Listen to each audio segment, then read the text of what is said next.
Gandalf knew that the One Ring must be borne unto Mount Doom, where it might be unmade. Yet as Frodo and Sam came to learn, to pass into the Black Land unseen was no simple task, for Mordor lay encircled upon 3 sides by 2 vast mountain ranges. Only 3 passes existed in these ranges, the pass of Cirith Gorgor, the pass of Minas Morgul, and the pass of Cirith Ungol, and all were set about with strongholds and watchful eyes. Barring the way through the pass of Cirith Gorgor was the Moranon, the Black Gate, stern and unyielding. The pass of Minas Morgul was watched over day and night by the city of the Nazgul, and the perilous path of Cirith Ungol was guarded not only by orcs, but also by Shelob. To the east, the land was surveyed by many spies and guarded with a line of fortresses, garrisoned with watchful sentinels, so that no traveler could pass unmarked. Thus the question arises, what was Gandalf's original plan for entering Mordor?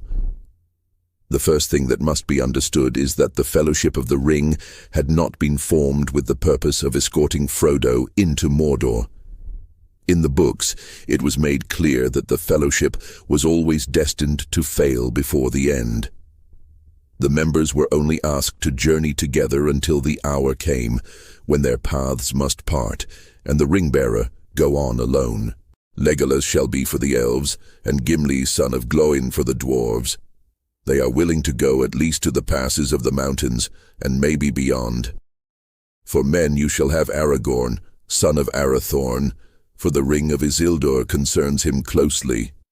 Strider, cried Frodo. Yes, he said with a smile. I ask leave once again to be your companion, Frodo. I would have begged you to come, said Frodo. Only I thought you were going to Minas Tirith with Boromir. I am, said Aragorn. And the sword that was broken shall be reforged ere I set out to war, but your road and our road lie together for many hundreds of miles. Legolas and Gimli had agreed only to accompany Frodo for a relatively short distance, and Aragorn and Boromir had only pledged their company until the time came for them to part with the rest of the Fellowship and travel on to Minas Tirith. And Elrond confirmed this ere the Fellowship departed from Rivendell, declaring that each was free to turn aside from the path of the ringbearer whenever their own road called them. At that moment, Elrond came out with Gandalf, and he called the company to him. This is my last word, he said in a low voice. The ringbearer is setting out on the quest of Mount Doom. On him alone is any charge laid, neither to cast away the ring, nor to deliver it to any servant of the enemy, nor indeed to let any handle it save members of the company and the council, and only then in gravest need. The others go with him as free companions to help him on his way. You may tarry, or come back, or turn aside into other paths, as chance allows. The further you go, the less easy will it be to withdraw. Yet no oath or bond is laid on you to go further than you will, for you do not yet know the strength of your hearts, and you cannot foresee what each may meet upon the road. It had never been Gandalf's design for the entire Fellowship to journey with Frodo all the way to the very fires of Mount Doom. At most, he alone may have intended to remain with the Hobbits until they reached the shadowed borders of Mordor.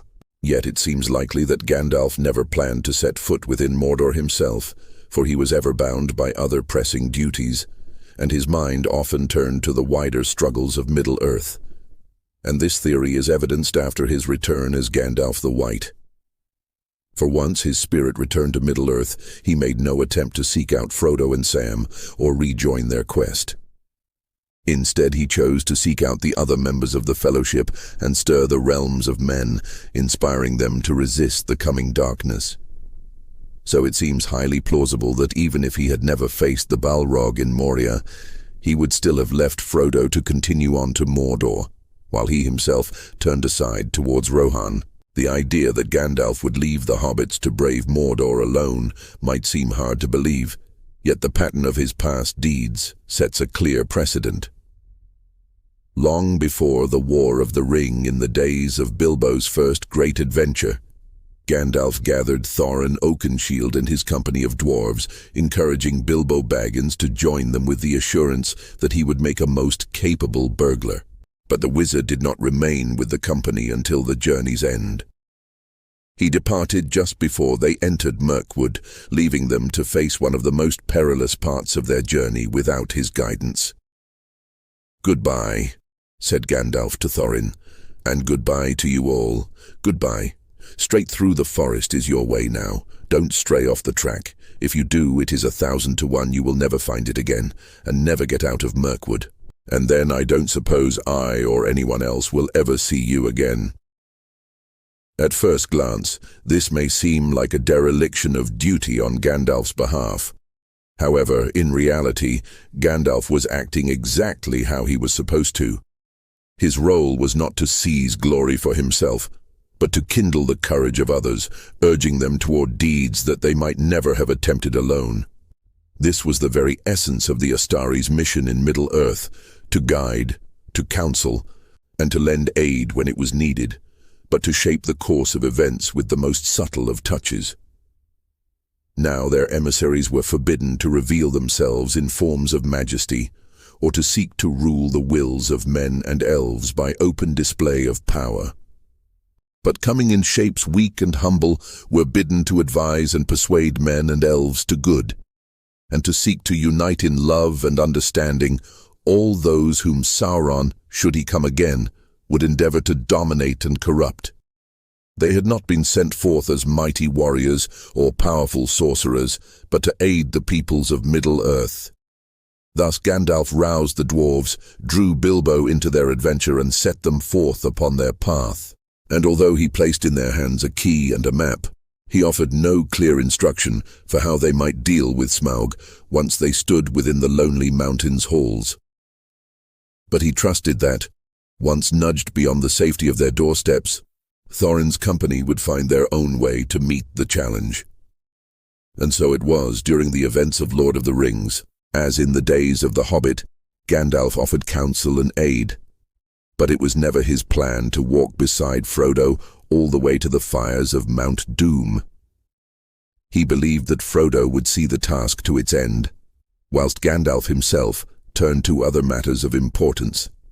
And this trust was not his alone. Elrond too held that Frodo might be as well suited, or perhaps even better suited, than any among the wise to bear the burden of the ring. Elrond knew that this burden could not be entrusted to one of great might, for their power would draw the eye of the enemy.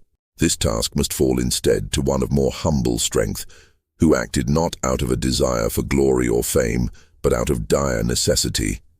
And when Frodo stepped forward, offering to bear the ring, Elrond's conviction was sealed. "I will take the ring," he said, "though I do not know the way." Elrond raised his eyes and looked at him, and Frodo felt his heart pierced by the sudden keenness of the glance. "If I understand aright all that I have heard," he said, "I think that this task is appointed for you, Frodo, and that if you do not find a way, no one will. This is the hour of the Shire folk, when they arise from their quiet fields to shake the towers and councils of the great." Elrond was convinced that if Frodo could not bear the ring to the fires of Mount Doom, then no one could. Not Gandalf with all his wisdom, not Aragorn with his experience, not even Glorfindel with his great power. Such was the measure of faith that both Elrond and Gandalf placed in the quiet resilience of the Shire folk. But even with this in mind, it may still seem peculiar that Gandalf would send Frodo forth toward the Black Land without any kind of plan for how he might cross its borders. At the Council of Elrond, Eristor gave his voice to this very unease, and Gandalf met the concern with a direct and deliberate reply. "Thus we return once more to the destroying of the ring," said Eristor, "and yet we come no nearer. What strength have we for the finding of the fire in which it was made?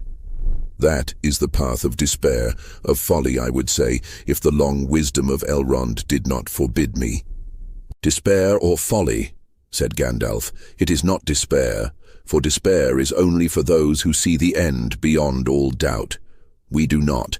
It is wisdom to recognize necessity when all other courses have been weighed, though as folly it may appear to those who cling to false hope. Well, let folly be our cloak, a veil before the eyes of the enemy. Gandalf seemed to believe that the surest way to outwit Sauron was by choosing a road that appeared almost without hope. His conviction that light could be found even in the darkest of places sprang largely from his steadfast trust in the guiding hand of fate and the quiet workings of Providence. In fact, Providence runs so deeply through Tolkien's stories that he created a word to capture its power. Eucatastrophe, the moment when unforeseen good blooms in the midst of disaster. Yet Gandalf did not possess such a degree of faith in these turns of good fortune that he was untouched by fear or uncertainty. When Faramir revealed to him that Frodo had chosen to take the pass of Cirith Ungol, Gandalf could not hide his fear. Even with his strong belief in the power of Providence, the thought of Frodo walking that perilous road into Mordor troubled him deeply. Gandalf put his hand on Pippin's head. "There never was much hope," he answered. "Just a fool's hope, as I have been told. And when I heard of Cirith Ungol—" He broke off and strode to the window, as if his eyes could pierce the night in the east. "Cirith Ungol," he muttered. "Why that way, I wonder?" He turned. "Just now, Pippin. My heart almost failed me hearing that name." So Gandalf clearly did not simply intend to cast Frodo into danger with blind faith that fate would always intervene and the hobbit would walk away unharmed. His reasoning was far more subtle. He believed that if Frodo could be brought to the very borders of Mordor, then somewhere, somehow, an opening might reveal itself.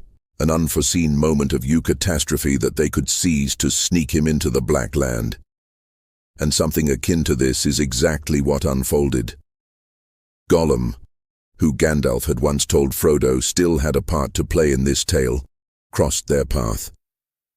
I have not much hope that Gollum can be cured before he dies, but there is a chance of it, and he is bound up with the fate of the ring. My heart tells me that he has some part to play yet, for good or ill before the end. And when that comes, the pity of Bilbo may rule the fate of many, yours not least. It is worth remembering that Gandalf was not simply sending any old ring-bearer into the Mordor, for Frodo was a hobbit, and Gandalf more than most understood hobbits. He knew of their quiet ingenuity, their surprising resilience, and their remarkable gift for disappearing when need arose. They are quick of hearing and sharp-eyed, and though they are inclined to be fat and do not hurry unnecessarily, they are nonetheless nimble and deft in their movements. They possess from the first the art of disappearing swiftly and silently, when large folk whom they do not wish to meet come blundering by, and this art they have developed until to men it may seem magical. It was with these very traits in mind that he had once chosen Bilbo as the burglar for the quest to reclaim Erebor. From that same understanding, he knew that Frodo possessed the qualities needed for the far more perilous journey into the heart of the enemy's land. For if any among the free peoples could hope to slip through Mordor's defenses unseen, it would of course be a hobbit or two. Thank you very much for tuning in to Realms Unraveled. I would like to take this opportunity to light the beacons and call for aid. If you did enjoy this video, I would ask that you kindly click the like button below. Also, I would be very grateful if you would consider subscribing and clicking on the bell icon. And until next time, farewell fellow explorers of Middle-earth.